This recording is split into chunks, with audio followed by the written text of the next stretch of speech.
इंदौर सांसद शंकर ललवानी ने शुक्रवार को मीडिया से चर्चा की। इस दौरान उन्होंने मानसून सत्र के दौरान लोकसभा की कार्रवाई, नए कानून पुराने कानून में संशोधन के अलावा मणिपुर हिंसा पर अपनी बात रखी। इस दौरान उन्होंने कांग्रेस पर तीखे हमले करते हुए जनता को गुमराह करने का आरोप लगाया।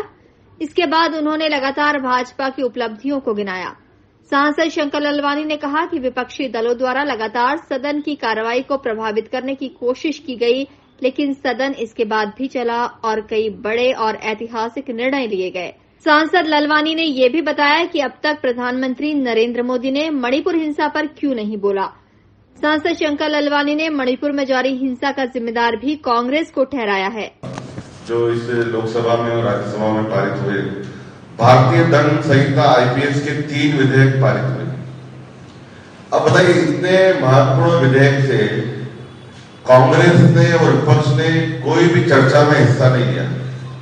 अच्छा तो ये होता कि वो हिस्सा लेते, वो अपने सुझाव देते, या सरकार ने जो बिल लाया उसमें कुछ उनका सकारात्मक सुझाव होता, सरकार उसको विचार करती, लेकिन उन्होंने किसी भी बिल में अपनी भागीदारी नहीं बताई। और ये कानून जो विधेयक है, जो अंग्रेजों के जमाने के आईपीएस के 3 विधेयक आए थे, उसको माननीय माननीय गृह मंत्री जी ने ये कहा कि ये अंग्रेजों के जमाने के कानून है और ये अंग्रेजों की रक्षा और मजबूती के लिए उस समय बनाए गए थे और ये न्याय नहीं देते थे और दंड देते थे, ये माननीय गृह मंत्री जी ने कहा। इसके साथ साथ इन कानूनों में 313 धाराएं ऐसी थी जो कि परिवर्तन की गई हैं, बहुत महत्वपूर्ण है। एक दो धारा का मैं जिक्र करूंगा क्योंकि हम सब आम लोग उससे जुड़े हुए हैं। उन्होंने कहा कि जो 7 वर्ष से ज्यादा वाले प्रकरण है, जिसमें जेल 7 वर्ष से ज्यादा होती है, उसमें इस बार कंपलसरी कर दिया गया है कि फॉरेंसिक टीम उसकी पहले तहकीकात करेगी।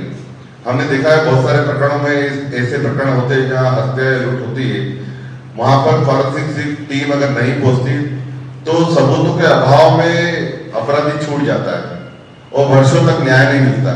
तो इस बार ये कानून में प्रावधान किया गया है कि जिनकी सजा 7 साल से ज्यादा ऐसे प्रकरण होंगे उसमें फॉरेंसिक टीम पूरा सर्वे करेगी, सबूत इकट्ठे करेगी।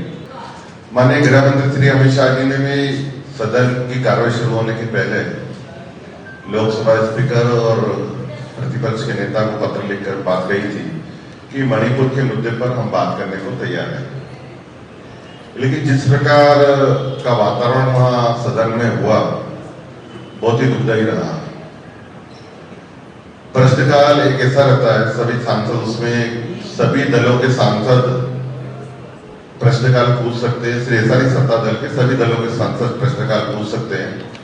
और एक शून्यकाल भी रहता है जब सांसद अपने क्षेत्र के विकास के बारे में, समस्याओं के बारे में सदन में मंत्री से पूछता है।